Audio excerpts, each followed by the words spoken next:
एक शाम प्राची टीवी पर सीरियल देख रही होती है, तभी उसकी सास वहाँ आती है। अरे सीरियल में तो ऐसे मग्न है जैसे आज रात का खाना पड़ोसी आकर बनाएंगे।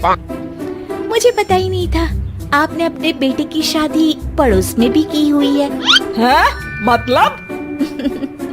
मतलब इस घर में सारा काम बहू ही करती है, आप तो सिर्फ खर्राटे मारती हैं।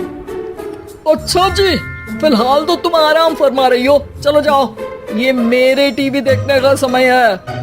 आहा, इसीलिए मुझे भगाया जा रहा है। सॉरी, अब तो बिल्कुल नहीं जाऊंगी। प्राची की इस बात पर दोनों सास बहू के बीच टीवी रिमोट के पीछे बच्चों जैसी छीना झपटी शुरू हो जाती है, जिसके बीच श्लोक भी काम से घर वापस आ जाता है। आज मेरी चूहे बिल्ली की जोड़ी किस बात पर झगड़ रही है? अरे तेरे बीवी मुझे टीवी नहीं देखने दे रही। अरे तुम्हारी मम्मी मुझे खाना बनाने के लिए फोर्स कर रही है। अरे वाह, ऐसे बेतुके रीजन पर तो बच्चे भी झगड़ा नहीं करते। अरे मुझे कुछ मत बोल, सब इसने ही शुरू किया है। हाँ हाँ, जैसे आप तो बहुत दूध की धूली है ना। अरे बस, दोनों चुप। प्राची जाओ, खाने की तैयारी करो। और माँ तो छोड़ो, तुम्हें क्या बोलूं, शांति से अपना सीरियल देखो, मुझे दोबारा लड़ने की आवाज सुनाई नहीं देनी चाहिए। ऐसा बोलकर श्लोक वहाँ से चला जाता है, जिसके पीछे पीछे प्राची भी कुछ न कुछ बड़बड़ाते हुए रसोई में चली जाती है। हाँ हाँ, सासू जी को तो कुछ बोलेंगे ही नहीं, बस मुझ पर ही हुक्म चलता है, खाना बनाओ, जैसे मैं इनके घर में खाना बनाने के लिए आई हूँ। इसी तरह शाम बीतती है और रात को श्लोक और प्राची की सास खाना खाकर सोने चले जाते हैं, लेकिन प्राची गुस्से में कुछ खाए बिना काम में ही लगी रहती है। इस घर में किसी को घंटा फिक्र नहीं पड़ता, मैं खाऊं या भूखी रहूं। प्राची कुछ देर के लिए रसोई से बाहर जाती है और जैसे ही वापस आती है तो वहाँ दूध का भरा ग्लास देखकर हैरान रह जाती है। फिक्र पूरी है, बस दिखाना नहीं है। प्राची दूध पीकर सोने चली जाती है और अगली सुबह एक बार फिर सास बहू का कार्टून नेटवर्क स्टार्ट हो जाता है।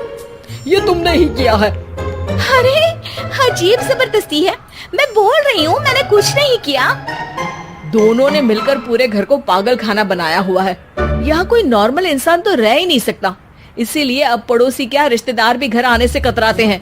और सुन बेटे, तू भी चंगा, तेरी माँ भी चंगी, तेरी बीवी भी चंगी, रिश्तेदार। हाँ जी, आपको नहीं पता क्या, गंगाधर ही शक्तिमान है, रिश्तेदार ही। हाँ हाँ, बस समझ गया। कभी जानवरों जैसे लड़ेंगी तो कभी जुगलबंदी करेंगी। भाई मैं आप दोनों के बीच में नहीं फंसना चाहता। सास बहू की इस मनमौजी जोड़ी से परेशान होकर श्लोक अपना सिर खुजलाता वहाँ से चला जाता है। चलो अब मैं भी कीर्तन में जा रही हूँ। इस पर जैसे ही सास कमरे में अपना पर्स लेने जाती है तो वहाँ नाश्ते की प्लेट रखी देख मुस्कुराने लगती है और नाश्ता करके घर से बाहर निकलते हुए कुछ पैसे टेबल पर रख जाती है, जिसके कुछ देर बाद सिलेंडर वाला घर आता है। ओ मोरी मैया, मैं सिलेंडर के बारे में तो बिल्कुल भूल ही गई थी। घर खर्च के सारे पैसे भी मम्मी के पास है और श्लोक से बोला तो उल्टा 4 बात सुनाएंगे। प्राची ये सोच ही रही होती है कि अचानक उसका चेहरा चमक उठता है और वो घर में आकर इधर उधर देखने लगती है। तभी उसकी नजर टेबल पर रखे पैसों पर पड़ती है, जिन्हें वो सिलेंडर वाले को दे देती है। ये सब श्लोक देख लेता है। अच्छा बेटे, इतना बड़ा घोटाला, सबके सामने मैं तेरी दुश्मन और पीठ पीछे तेरी मेरी यारी। इस पर श्लोक एक प्लान बनाता है और शाम को सब एक साथ बैठे होने पर बोलने लगता है। माँ, तुम दोनों की बहुत लड़ाई होती है, इसलिए मैं सोच रहा हूँ कि प्राची को उसके घर छोड़ाऊं, इससे वो भी खुश रहेगी और तुम भी।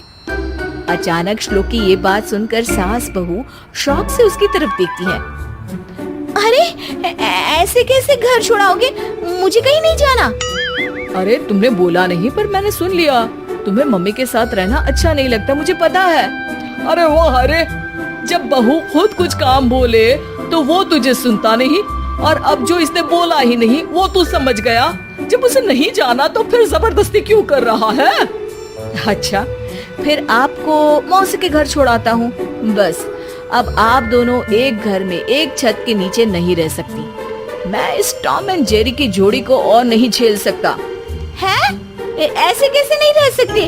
तुम्हें इतनी दिक्कत है तो तुम्हारा बोरिया बिस्तर पैक कर देती हूँ, लेकिन मम्मी जी कहीं नहीं जाएंगी। बिल्कुल यही सुनना था मुझे। अगर दोनों में इतना ही प्यार है फिर हर वक्त ये लड़ाई का नाटक क्यों करती हो? देखा मैंने कैसे माँ किचन में दूध रखती है और तुम उनके लिए कमरे में नाश्ता रखती हो, और कैसे वो पहले ही तुम्हारी दिक्कत समझकर घर में पैसे रखकर बाहर जाती है। अरे भाई, इतना ड्रामा तो डेली सोप में भी नहीं होता जितना तुम दोनों ने इस घर में फैलाया हुआ है। तू हमें टॉम एंड जेरी बोलता है ना, तो याद कर वो दोनों भी एक दूसरे को बाहर वालों की बुरी नजर से बचाने के लिए हमेशा सबके सामने लड़ते थे, लेकिन अकेले में दिक्कत के समय मदद भी तो करते थे। बस हमारा रिश्ता भी कुछ ऐसा ही है। और वैसे भी अगर सास बहू में तू मैं नहीं होती तो दुनिया वालों को कहानियाँ कैसे मिलेंगी?